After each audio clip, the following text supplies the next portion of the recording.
中亚洲大学的校园内的太极湖边，来种一小区的玫瑰花，有500-600丛，有红色的，有黄色的，有大蕊、细蕊，真水。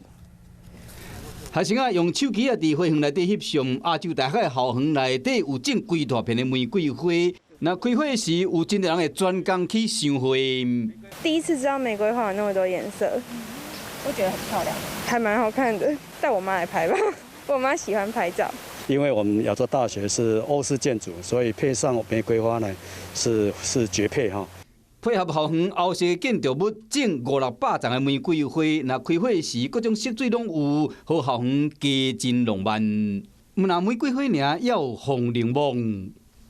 风铃木它的开花是非常，是爆发性的开放，所以很漂亮。校园内底有100丛的风铃木，受到今年寒流的影响，落叶的时间较统一，开花花放比往年更加好，好校园看起来加真水。我是吴依璇，想要跟我一起看新闻吗？现在就打开华视的 YouTube 频道，按下订阅，还要开启小铃铛哦。